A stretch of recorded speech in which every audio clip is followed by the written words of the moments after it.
So, Brexit.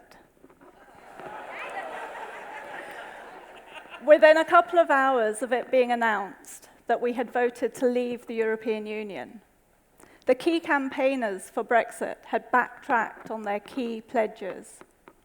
Perhaps most significantly, the pledge that an extra £350 million a week would go to the NHS.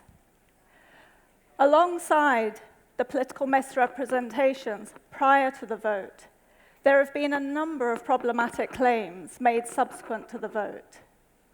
Here, the most dominant narrative has been that Brexit was delivered by a disenfranchised, left-behind, northern, white working class, who were upset at the processes of economic globalization and the possibility, or the lack of possibilities, of progress within the country. And yet, if we look at the figures, as Danny Dorling, Professor of Geography at the University of Oxford, has done, we see a very different picture. He argues that 52% of the people who voted for Brexit were from southern England, not from the north. 59% of people who voted for Brexit were from the middle class, not the working class. And from the lowest two social classes, the proportion of people who voted for Brexit was only 24%. So the typical Leave voter was not someone from the northern white working class. The typical Leave voter was propertied, pensioned, well off, and likely to be from the white middle class living in southern England. Lorenza Antonucci, who's a researcher here in the city, she's done subsequent follow-up research, and she's found that there is no association between a self-identifying yourself as working class and voting Leave. However, there is an association between self-identifying as middle class and voting Leave. If we look at the figures for the BME population, that is the Black and ethnic minority citizens, we see that 67% of Asians voted to remain. 70% of Muslims voted to remain, and 73% of Afro-Caribbean and Black British citizens voted to remain. If this had been a vote of people who were disenfranchised and upset at the consequences of economic globalization, then we would have expected the vote for Brexit to be much higher amongst these populations. Not least because, as the recent race audit has demonstrated, these are the populations who have suffered disproportionately as a consequence of such processes. So if Brexit is not about the white working class, then what is it about? I would suggest here that we need to go back to one of the key refrains that was part of the discourse during the lead up to the vote. And the key refrain at that point was that we want our country back. We want national sovereignty. And the idea that was at play during this time was the idea that Britain is a nation, and it has a history as a nation. And yet Britain isn't a nation. It's never been a nation. Britain came into being in 1707 through the union of the kingdoms of England and Scotland. Both England and Scotland had colonies prior to union. And after union, they went on to establish the British Empire, the largest empire that the world had ever seen. It covered 1/4 of the world's earth territory, and it governed over 1/5 of its population. This political formation stayed in place until 1948, when, as a consequence of forms of decolonization in the various parts of empire, the empire transformed into being the Commonwealth. And then in 1973, we entered the European Economic Community, the precursor to the EU. By entering the European Economic Community in 1973, one of the things that got displaced in our sense of ourselves at that time was the impact of decolonization. Decolonization over the late 20th century was turning Britain from an empire with global status into a small island. But we never had to experience what it felt like to be a small island because we entered the EEC, and by entering the EEC, we went on to continue to have status on the world stage. And so in a sense, I would suggest that the vote for Brexit is a vote that represents the delayed resentment at the loss of empire and at the loss of privileges associated with empire. It's a vote against the multicultural community that Britain had become. And this is nowhere better evidenced than the fact that walking down the street, it hasn't been uncommon in the months after Brexit for me, as a darker British citizen, to hear, "We voted to leave. Why haven't you left yet?" And so in this way, the vote for Brexit was not just about the status of non-UK EU citizens in Britain. It wasn't just about our relationship to the European Union. It was also about the question of the legitimacy of belonging of those who look different. To understand this, we need to understand the history of British citizenship. Just as many people think of Britain being a nation and not an empire, people often think that British citizenship is something that has existed for a very long time. In fact, British citizenship only came into being in 1948 with the British Nationality Act. What this act legislated for was two main forms of citizenship. One was that you could be a citizen of the UK and its colonies. Note here that there's no separate citizenship for being in the UK and a separate citizenship for being in the colonies. It's one common shared citizenship. The other form of citizenship is Commonwealth citizenship. And this is a form of citizenship that was given to anybody who lived in a country that had previously been colonized by Britain and was now in the Commonwealth. So in 1948, Britain gave citizenship to in excess of 800 million people. You might wonder, why on earth would any government do that? Well, remember that at the time, the direction of movement was not from the rest of the Commonwealth to Britain. Empire was established by the migration of Britons to the rest of the world.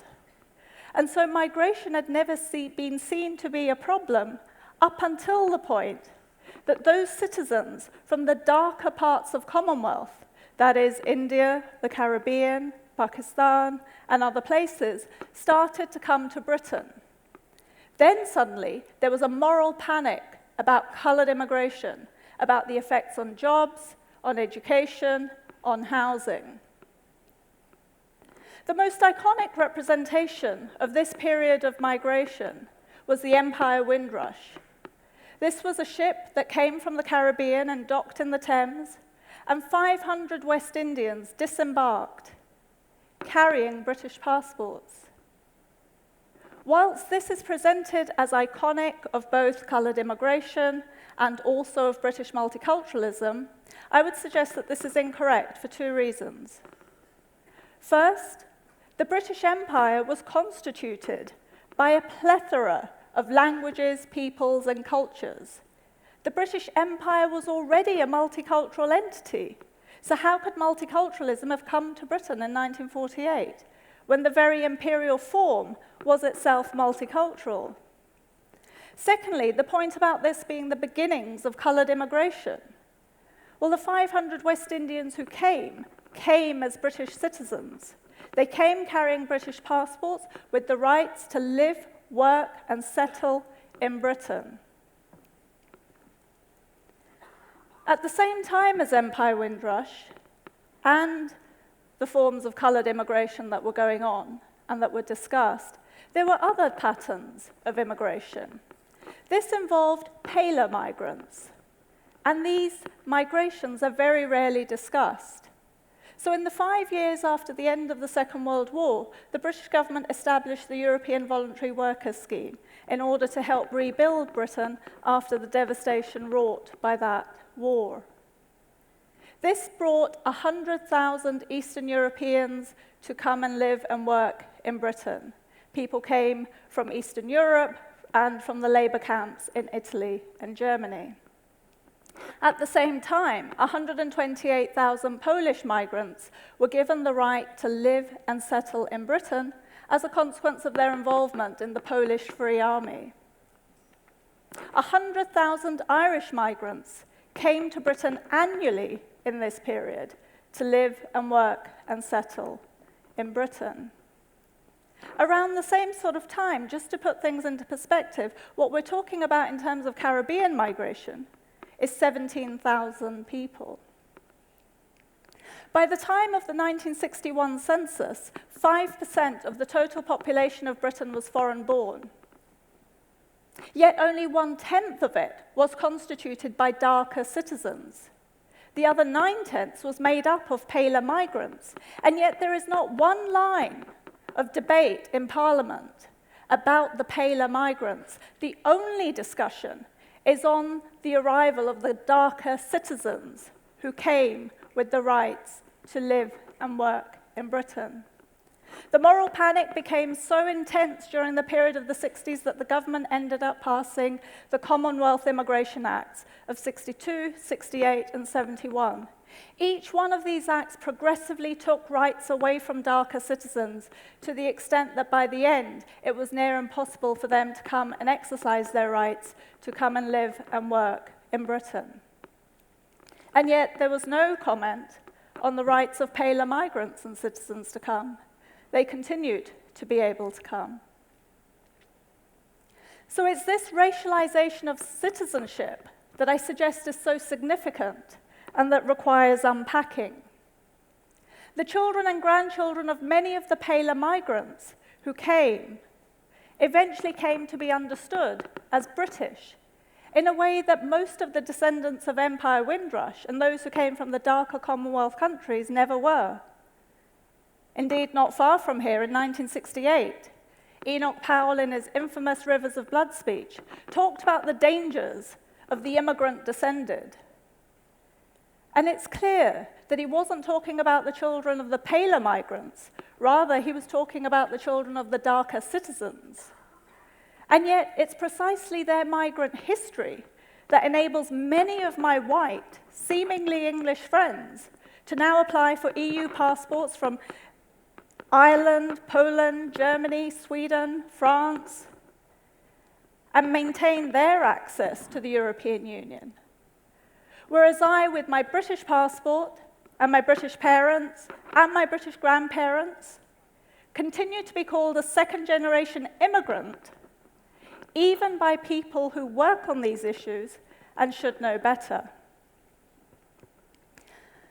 So where do we go from here?